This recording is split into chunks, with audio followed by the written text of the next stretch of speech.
Hey guys, a very sensational topic which touches almost every individual or an investor in this country.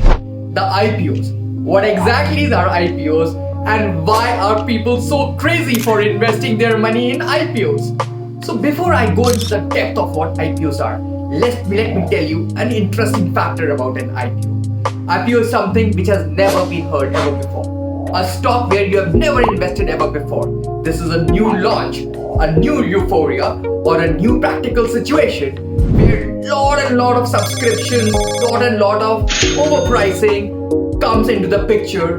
A great role of registrars and underwriters are there, and then comes an IPO. What is an IPO? An IPO stands for Initial Public Offering. So, before a launch or before a starting of any stock into the secondary market, it initially is launched into the primary market through an IPO. IPO, it gives you an opportunity where you can invest the money into a new stock. There have been a lot of IPOs which have come up. Zomato IPO, Tata's digital IPO, then you had an IPO of Paytm, and so on and so forth. Guys, is it wise to invest in IPO, into the money into an IPO? An important thing to look at. Before you invest your money into any of your IPOs, there are few features or few factors which an investor or an individual should be concerned about. Point number one, who is the parent company which is launching an IPO? Let's say the Tata IPO is coming after a long period of time.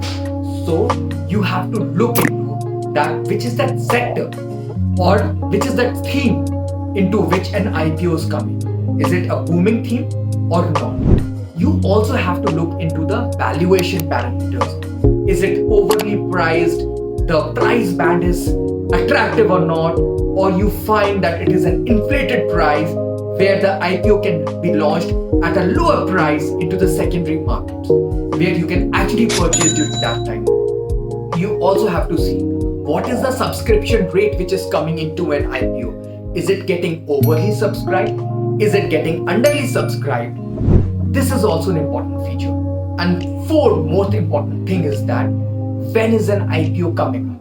Are there volleys of IPOs which are coming one after the other, and as a part of herd mentality, the people are just investing their money into IPOs? That also needs to be taken into consideration. So if you see all those factors, features or parameters, you will analyze that not all IPOs are worth investing.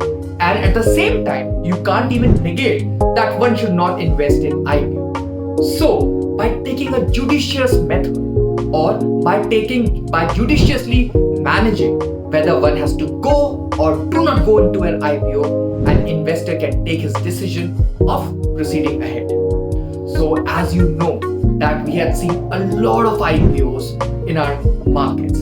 People have invested, people have subscribed into a market. So there are different ways of subscribing. You as an institutional investor can invest your money into an IPO as well. Let's say an insurance company or a mutual fund company through an institutional route basically invest their money into an IPO. Mind you guys, there are few funds which, in fact I'm talking about mutual funds, which directly invest their money into IPOs. You can also invest your money into an HNI category where after 2 lakhs rupees of a lot, you basically enter into an HNI category. So you can invest your money through this route as well. And last but not the least, you can also invest your money as a retail investor where into small chunk you can enter into an IPO, participate into it, and let your money to grow over a period of time. And if you are fortunate, you will definitely get an IPO. And if you are not fortunate, so don't be anxious or don't worry about. You can anytime buy IPO from the secondary markets when the stock gets listed. So guys, need not to worry. Before you always invest into an IPO, these are few features which an individual should know, and also few categories through which an investor can basically invest his money into an IPO. Watch me out for my new videos which are coming out soon over Finance with Siddharth.